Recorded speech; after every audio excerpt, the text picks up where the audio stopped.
Doctor Sreevarma ஆயுள் தரும் ஆயுர்வேதா அறுவை சிகிச்சை இல்லா குணம் ஆயுள் கால நிவாரணம். மிஸ்டர் கோல்ட் கடலை தான் வாங்குறேன். ஏன் தெரியுமா? சாதாரண ஆயிலை விட சமையல் டேஸ்டாவும் இருக்கும், ஹெல்தியாவும் இருக்கும். Unlock your child's potential at SV High School, where learning meets excellence. Enroll now. அடக்கினா அடங்குற ஆளா நீ அப்படின்லாம் இப்போ ஏதோ ஒரு பாட்டிலெல்லாம் எழுதுறாங்க பார்த்தீங்களா? அது பூரணமாக இந்த சிம்ம ராசிக்குத்தான் ஒத்து வரும்.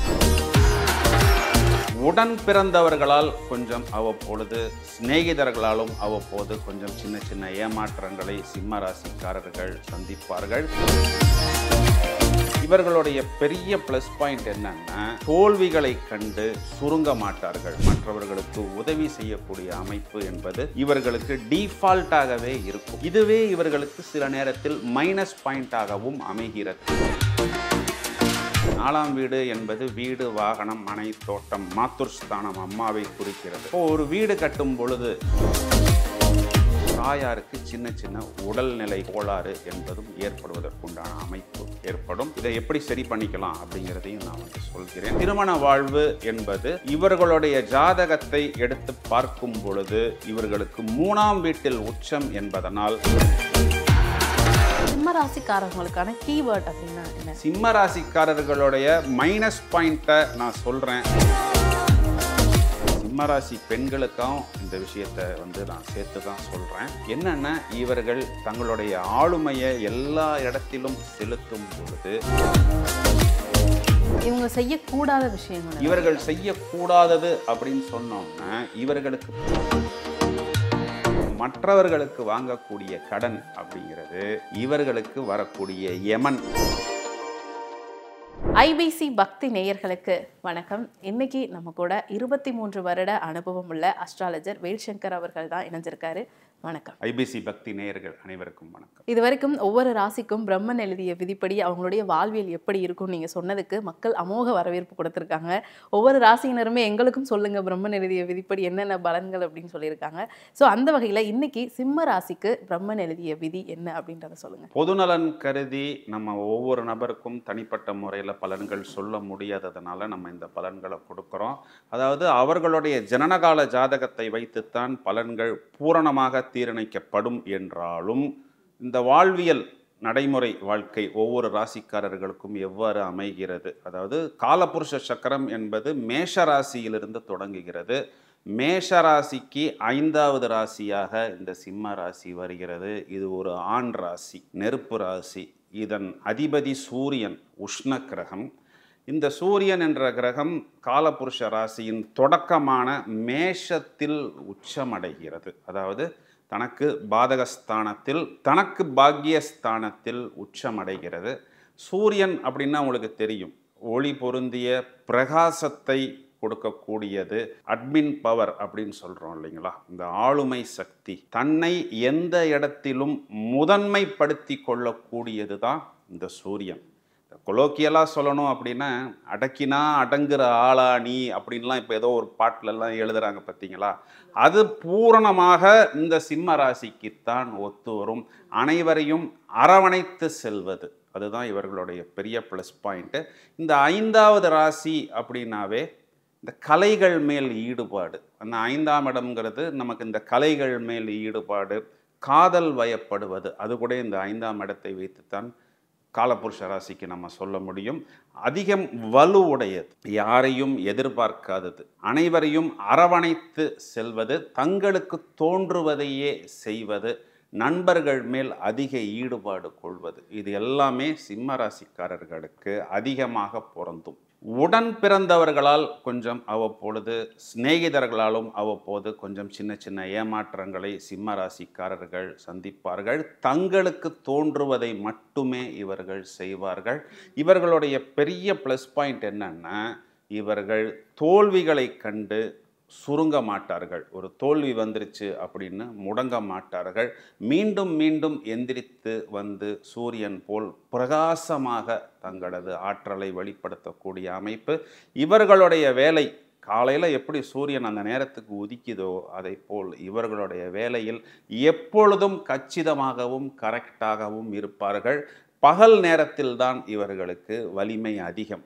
அந்த இரவு நேரம் வந்துருச்சு, அந்த மாலை நேரம் வந்துருச்சு அப்படின்னா கொஞ்சம் இவர்கள் டவுன் ஆகி விடுவார்கள். இதன் காரணம் இது ஒரு பகல் ராசி. அனைவரையும் கவரக்கூடியது, மிடுக்காக, கம்பீரமாக, தன்னம்பிக்கை நிறைந்தவர்களாக, எப்படிப்பட்ட சோதனை வந்தாலும் அதனை தெறிக்க விடக்கூடிய அமைப்பு பூரணமாக இந்த சிம்ம ராசிக்காரர்களுக்கு பொருந்தும். இந்த சிம்ம ராசிக்காரங்களுடைய ஒரு பெரிய ப்ளஸ் பாயிண்ட் என்னன்னா, கஷ்டம் என்று எவர் வந்தாலும் அவர்களுக்கு அள்ளி கொடுக்கக்கூடிய அமைப்பு சிம்ம ராசிக்காரர்களுக்கு உண்டு. ஏன்னா இந்த சிம்ம ராசிக்கு என்ன சிம்பல் கொடுத்துருக்குறாங்கன்னா சிங்கம். இந்த சிங்கம்ங்கிறது அரசன்.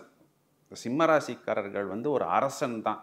ஒரு அரசன் என்ன பண்ணுவார்? தன்னை நாடி யார் வந்தாலும் எவர் வந்தாலும் தனக்கென்று அவர்கள் வைத்து கொள்கிறார்களோ இல்லையோ மற்றவர்களுக்கு தூக்கி கொடுக்கக்கூடிய, மற்றவர்களுக்கு உதவி செய்யக்கூடிய அமைப்பு என்பது இவர்களுக்கு டீஃபால்ட்டாகவே இருக்கும். இது இவர்களுடைய ப்ளஸ் பாயிண்ட். ஆனால் இதுவே இவர்களுக்கு சில நேரத்தில் மைனஸ் பாயிண்டாகவும் அமைகிறது. எளிதாக கவரப்படுவது, இறக்கப்படுவது, அந்த இறக்கப்படுவதனால் சில நேரங்களில் ஏமாற்றப்படுவதும் இந்த சிம்ம ராசிக்காரர்கள் தான். பார்ப்பதற்கு கொஞ்சம் கோபப்படுவது போல் இருக்கும். ஏன்னா இந்த ராசியாதிபதி சூரியன்கிறது ஒரு உஷ்ண கிரகம் அப்படிங்கிறதுனால கொஞ்சம் கோபம் இருப்பது போல் இருக்கும். ஆனால் அவர்களிடம்தான் அந்த குணமும் இருக்கும் அப்படிங்கிறத நீங்கள் புரிந்து கொள்ள வேண்டும். இவர்களுக்கு ராசிக்கு 2ஆம் இடத்தில் புதன் என்ற கிரகம் ஆட்சி உச்சம் மூலத்திரிகோணம் பெறுகிறது. இந்த 2ஆம் இடம் என்பது காலபுருஷ ராசிக்கு 6ஆம் இடமாக வருவதனால் இவர்களுடைய வாக்குஸ்தானம் என்பது காலபுருஷ ராசிக்கு கடன் ஸ்தானமாக வருவதனால் கொடுத்த வாக்கை ஒரு கடன் வாங்கியாவது அவர்கள் நிறைவேற்றி விடுவார்கள். அது இவர்களுடைய ப்ளஸ் பாயிண்ட்டு. இவர்களுக்கு 3ஆம் இடம் என்பது நட்பு ஸ்தானம். இந்த 3ஆம் இடத்தில் 6ஆம் இடத்துக்கு அதிபதியான சனி என்ற கிரகம் உச்சம் பெறுவதனால் இந்த நட்பே இவர்களுக்கு எதிரிகளாக மாறக்கூடிய அமைப்பு என்பது அதிகம் வரும். இந்த நட்புக்கு உதவி செய்ய போய், அவர்களுக்கு ஒரு கேரண்டி கொடுக்க போய், அவர்களுக்கு ஒரு ஷூரிட்டி கொடுக்க போய் அவர்களே இவர்களுக்கு எதிரியாகவும் வருவார்கள். இவர்கள் இந்த வீட்டில் நீசமடைகிறார்கள். அப்படின்னா இவர்கள் இங்கே பலம் இழக்கிறார்கள். நீங்கள் சிம்மராசிக்காரங்க 2-3 பேர்கிட்ட போய் கேட்டு பாருங்கள். சார், நான் ஒரு கேரண்டி போட்டேன், நான் ஒரு ஷூரிட்டி போட்டேன், இப்போ அந்த கடனையும் சேர்த்து நான் அடைக்க வேண்டிய ஒரு சூழ்நிலை என்பது எனக்கு இருக்கிறது அப்படின்னு சொல்லுவாங்க. இவர்களுக்கு 4ஆம் வீடு என்பது காலபுருஷ ராசிக்கு 8ஆம் வீடு என்று சொல்லக்கூடிய விருச்சிகமாக வருகிறது. 4ஆம் வீடு என்பது வீடு, வாகனம், மனை, தோட்டம், மாத்துர்ஸ்தானம், அம்மாவை குறிக்கிறது. அப்போது ஒரு வீடு கட்டும் பொழுது ஏதாவது பக்கத்து வீட்டுக்காரங்களுடைய பிரச்சனை, எய்த்த வீட்டுக்காரங்களுடைய பிரச்சனை, அந்த நேரத்தில் ஏதாவது ஒரு அசௌகரியம் என்பது சிம்மராசிக்காரர்களுக்கு தொடக்கத்தில் ஏற்படும். நிறைய சிம்மராசிக்காரர்கள் வண்டி வாகனங்கள் வாங்கும் பொழுது, ஓட்டும் பொழுது சில நேரத்தில் சின்ன சின்ன விபத்துக்களையும் கூட சந்திக்கிறார்கள். இந்த நேரங்களில் அவர்களுடைய தாயாருக்கு சின்ன சின்ன உடல்நிலை கோளாறு என்பதும் ஏற்படுவதற்குண்டான அமைப்பு ஏற்படும். இதை எப்படி சரி பண்ணிக்கலாம் அப்படிங்கிறதையும் நான் சொல்கிறேன். இவர்களுக்கு 5ஆம் வீடு என்று சொல்லக்கூடிய புத்திரஸ்தானம் என்பது காலபுருஷ ராசிக்கு 9ஆம் வீடு என்று சொல்லக்கூடிய பாக்யஸ்தானமாக வருகிறது. இந்த புத்திரஸ்தானாதிபதி குரு 6ஆம் வீட்டில் நீசம், 12ஆம் வீட்டில் உச்சம். இப்போ 12ஆம் வீடு என்பது காலபுருஷ ராசிக்கு 4ஆம் வீடாக வருவதனால் குழந்தைகள் சம்பந்தப்பட்ட விஷயங்களில் ஆரம்பத்தில் இவர்கள் கொஞ்சம் போராடித்தான் அந்த குழந்தைகளை ஒரு நல்ல நிலைமைக்கு கொண்டு வருகிறார்கள். போராடி அப்படின்னு நம்ம சொல்கிறது என்னென்னா, அவர்களுக்காக நிறைய செலவு செய்து, நிறைய விஷயங்களுக்காக மெனக்கிட்டு இதையெல்லாம் கஷ்டப்படுவாங்க. ஆமாம், இதையெல்லாம் அவர்கள் ஒரு சுப செலவுகளாகத்தான் எடுத்துக்கொள்ள வேண்டும். சிம்மராசிக்காரர்கள் ஃபஸ்ட்டு என்ன சொல்லுவாங்க அப்படின்னா, சார், என் அளவுக்கு என்னுடைய பையனுக்கோ என் பொண்ணுக்கோ திறமை இல்லை சார், அதுக்காக தான் சார் நான் போராடுகிறேன் அப்படின்னு சொல்லுவார்கள். காலப்போக்கில் தான் இவர்கள் அந்த விஷயத்தை ஒத்துக்கொள்வார்கள். இவர்களுக்கு 6ஆம் வீடு என்று சொல்லக்கூடிய வீட்டின் அதிபதி சனி பகவான் இவர்களுக்கு 3ஆம் வீட்டில் உச்சம். அதனால் நான் ஏற்கனவே சொன்னது போல் இந்த நட்பு, கொடுக்கல் வாங்கல், இதில் தான் இவர்களுக்கு எதிரி, சத்ரு என்பது அதிகமாக வரும். இவர்களுக்கு 7ஆம் வீடு என்று சொல்லக்கூடியது இவர்களுடைய திருமணஸ்தானத்தை குறிக்கிறது.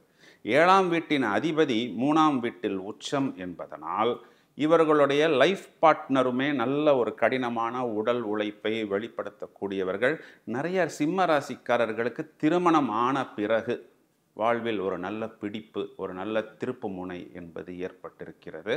மேலும் இவர்களுடைய திருமண வாழ்வு என்பது இவர்களுடைய ஜாதகத்தை எடுத்து பார்க்கும் பொழுது இவர்களுக்கு 3ஆம் வீட்டில் உச்சம் என்பதனால் நல்ல பெயர் புகழ் அந்தஸ்தும் சிம்ம ராசிக்காரர்களுக்கு திருமண வாழ்வின் பால் ஏற்படும். இவர்களுக்கு அஷ்டமாதிபதியாக வரக்கூடியது குரு என்ற கிரகம். இவர்தான் புத்திரஸ்தானத்துக்கும் அதிபதியாக வருகிறார். அதனால்தான் நான் ஏற்கனவே ஒரு வார்த்தை சொன்னேன், குழந்தைகள் சம்பந்தப்பட்ட விஷயத்தில் இவர்கள் கொஞ்சம் அதிகம் மெனக்கெட வேண்டிய ஒரு அமைப்பு என்பது ஏற்படும். இவர்களுடைய வெற்றி ஸ்தானாதிபதி இவர்களுக்கு அஷ்டமஸ்தானத்தில் உச்சம். இவர்களுடைய இந்த அஷ்டமஸ்தானம் என்பது மேஷத்துக்கு 12ஆம் வீடாக வருகிறது. நான் சொல்றது உங்களுக்கு புரியுதா?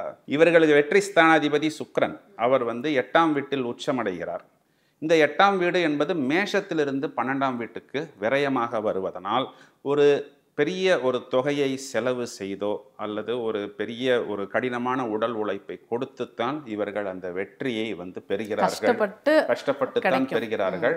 ஆனா சிம்ம ராசிக்காரர்கள் ஒரு நாட்டையே ஆளக்கூடிய ஒரு ஸ்ட்ரென்த், நிறைய சீஃப் மினிஸ்டர், பிரைம் மினிஸ்டர், மகத்தில் பிறந்தவன் ஜெகத்தை ஆழ்வான் அப்படின்லாம் இந்த ஜோதிடத்தில் சொல்லப்படுகிறது அல்லவா? இதெல்லாம் சிம்ம ராசிக்காரர்களுக்குள்ளதான் இந்த நட்சத்திரம் இருக்கிறது. ஏன் அப்படின்னா இவர்களுடைய இந்த ராசியாதிபதி, சிம்ம லக்னமாக இருந்தாலும் சிம்ம ராசியாக இருந்தாலும் அதிபதி சூரியன் பாக்யஸ்தானத்தில் உச்சமடைகிறார். அப்போ தேசத்தின் தலைவர்களாக, ஒரு பெரிய ஒரு அசோசியேஷன் தலைவர்களாக, அவர்கள் சார்ந்த தொழிலில் முதன்மைப்படுத்தி அவர்கள் சார்ந்த தொழிலில் தங்களை முதன்மைப்படுத்தி கொள்பவர்களாக, பல மக்களுக்காக போராடுபவர்களாக, பல மக்களால் தலைவா என்று இவர்களைத்தான் அழைக்கிறார்கள். அந்த அளவுக்கு ஒரு உயர் அந்தஸ்துக்கு வரக்கூடிய நபர்கள் இந்த சிம்ம ராசிக்காரர்கள்.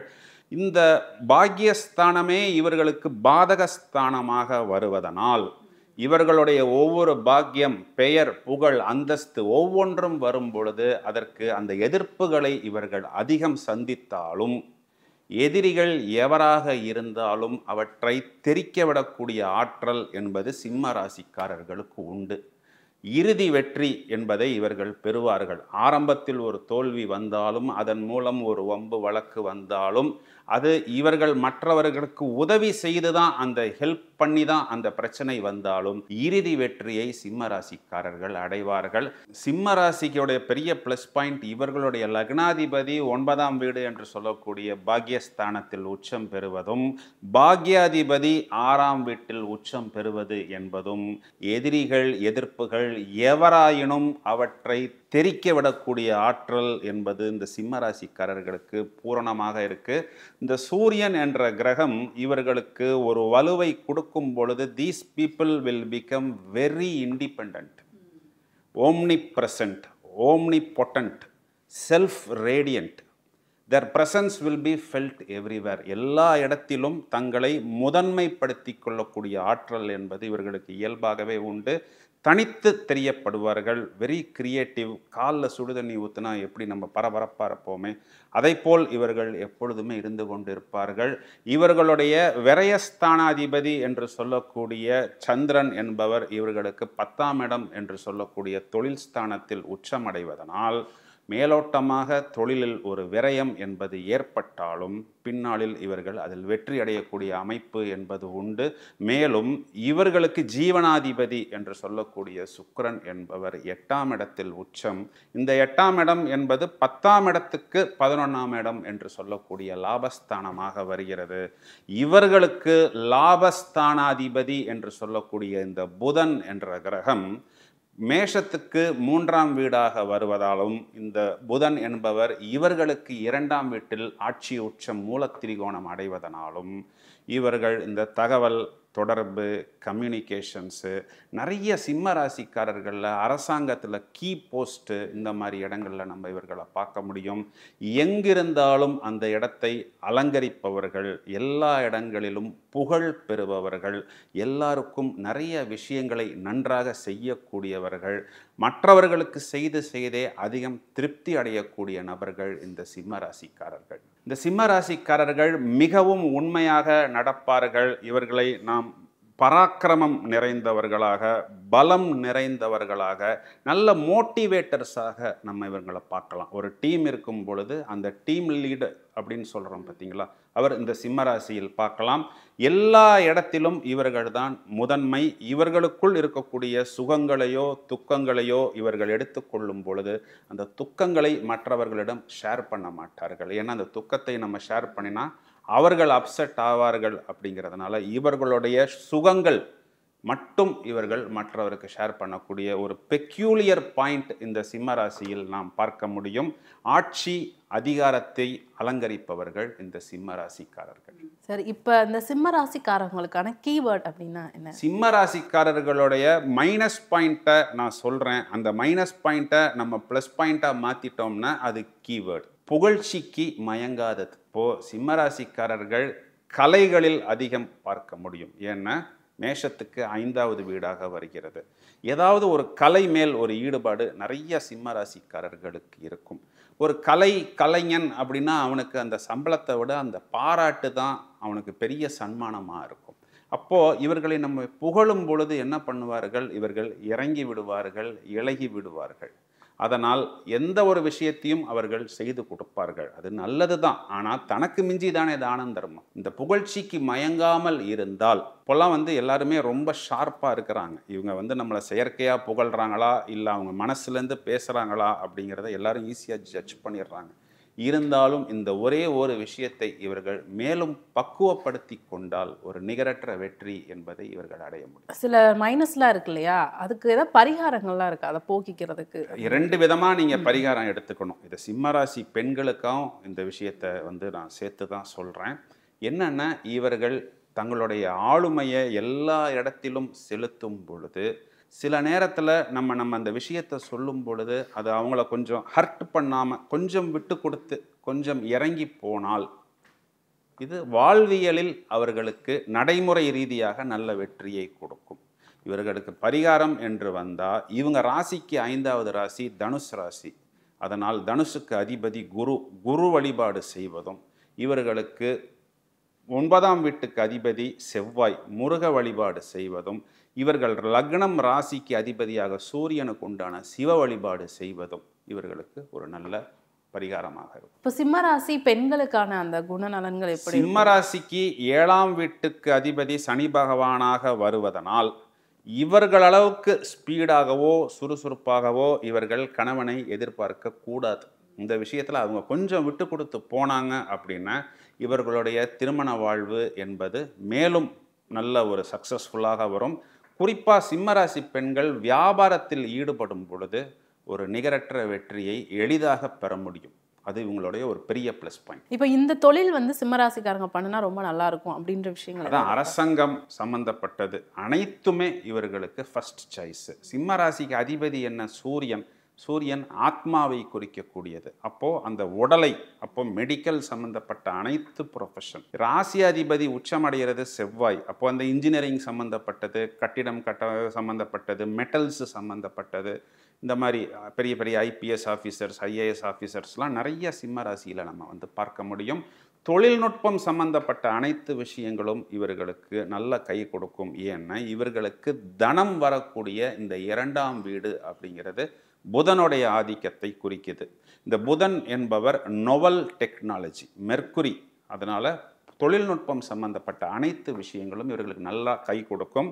இயற்கையாகவே இவர்களை இந்த கலை சம்பந்தப்பட்ட துறைகளில் ரொம்பவும் சக்ஸஸ்ஃபுல்லாக பார்க்கலாம். நிறைய பெரிய பெரிய சினிமா நடிகர்களாக இருக்கலாம், பாடகர்களாக இருக்கலாம். இவங்கெல்லாம் பார்த்தீங்கன்னா இந்த சிம்ம ராசியில் நீங்கள் காண முடியும். இவர்களுடைய பேரெல்லாம் பெரும்பாலும் MP அப்படிங்கிற எழுத்துல ஆரம்பிக்கும். ஏன்னா இந்த நட்சத்திரங்கள் தான் இந்த ராசியில் இருக்கிறது. இவங்க செய்யக்கூடாத விஷயங்கள், இவர்கள் செய்யக்கூடாதது அப்படின்னு சொன்னோம்னா, இவர்களுக்கு பணம் வரக்கூடிய இந்த 2ஆம் இடம் என்பது காலபுருஷ ராசிக்கு 6ஆம் இடமாக வருவதனால் முடிந்தவரை இந்த கடன் விஷயத்தை இவர்கள் தவிர்த்து கொள்ள வேண்டும். குறிப்பாக நான் ஏற்கனவே சொன்னது போல் மற்றவர்களுக்கு வாங்கக்கூடிய கடன் அப்படிங்கிறது இவர்களுக்கு வரக்கூடிய யமன் அப்படின்னு இவர்கள் எடுத்துக்கொள்ள வேண்டும். இதை மட்டும் இவர்கள் பக்குவப்படுத்தி கொண்டார்கள் என்றால் இன்னும் ஒரு நல்ல உயரத்துக்கு இவர்களால் செல்ல முடியும். பண விஷயத்துல மட்டும் மற்றவங்களுக்கு பார்த்து உதவி ரொம்பவும். ஏன்னா இவர்கள் நீசமாகக்கூடிய வீட்டில் சத்ரு உச்சமடைகிறார். அந்த நீசமாகிற வீடு என்பது துலாம். துலாமுக்கு அதிபதி தராசு சின்னம், அது நீதி. அப்போ இந்த ஒரு விஷயத்துக்காக அவர்கள் நிறைய பேர் வம்பு வழக்கை சந்திக்க வேண்டிய ஒரு சூழ்நிலை இது நாள் வரை ஏற்பட்டிருக்கிறது. இந்த சிம்மராசிக்காரர்கள் மேலும் எங்கே இன்னும் கவனமாக இருக்கணும்னா, இந்த கேளிக்கைகள் ஆடம்பரம் சம்பந்தப்பட்ட விஷயங்களுக்கு இவர்கள் கொஞ்சம் அதிகமாக நேரம் மற்றும் பொருளையும் விரயம் செய்கிறார்கள். அவரவர் சூழ்நிலையை அனுசரித்து அவர்களுக்கு எது தேவையோ அதற்குண்டான விஷயத்தை மட்டும் இவர்கள் செலவு செய்து கொள்வது என்பது புத்திசாலித்தனம். முன்னாடி பேசும்போது இந்த விபத்துக்கள்லாம் அந்த சிம்மராசிக்காரர்களுக்கு கொஞ்சம் அடிக்கடி ஏற்படுற மாதிரி இருக்கும். அதை தடுக்கிறதுக்கு என்ன பரிகாரம் அப்படின்னு சொல்றேன்னு சொல்லி. நல்ல கொஸ்டின் இது. இப்போ சிம்மராசிக்கு 4ஆம் வீட்டாக வரக்கூடிய விருச்சிகம் என்பது காலபுருஷ ராசிக்கு 8ஆம் வீடாக வருகிறது. அப்போ அந்த 4ஆம் வீடு என்று சொல்லக்கூடிய விருச்சிகத்துக்கு அதிபதி செவ்வாய். இந்த செவ்வாய் என்பது முருகனை குறிக்கக்கூடியது. அதனால் இவர்கள் ஒரு பெருசாக ஒரு வீடு வாங்கும் பொழுதோ இல்லை ஒரு வீடு கட்டும் பொழுதோ ஒரு லக்ஸுரி கார் வாங்கும் பொழுதோ அறுபடை முருகனையும் இவர்கள் ஒரு பரிகாரமாக ஒரே ட்ரிப்பில் இவர்கள் வணங்கலாம். அப்படி இல்லைன்னா திருச்செந்தூர், பழனி இதுபோல் பிரதானமான முருகனை இவர்கள் வணங்கி விட்டுட்டு அந்த ஒரு விஷயத்தில் இறங்கும் பொழுது இவர்களுக்கு ஒரு நல்ல கவச்சமாக எந்த விதமான விபத்துக்களும் நடக்காமல், விபத்துன்னா நேரடியாக இவங்களுக்கு தான் ஏற்படணும் இல்லை, இவங்க ஒரு வீடு கட்டும் பொழுது அங்கே ஒர்க் பண்ணுற லேபருக்கு ஏதாவது ஒரு விபத்து ஏற்பட்டாலும் அதோடைய ஜவாப்தாரி, ரெஸ்பான்சிபிலிட்டி என்பது இவர்களாகத்தான் வருகிறார்கள். அதனால் யாருக்கும் எந்த விதமான ஒரு பிரச்சனை வராமல் இருப்பதற்கு இவர்கள் முருக வழிபாடு செய்வது கைமேல் பலன் கொடுக்கக்கூடிய பரிகாரமாக அமைகிறது. இப்போ முருகன்னா இவங்களுக்கு உகந்த கடவுள் அந்த மாதிரி.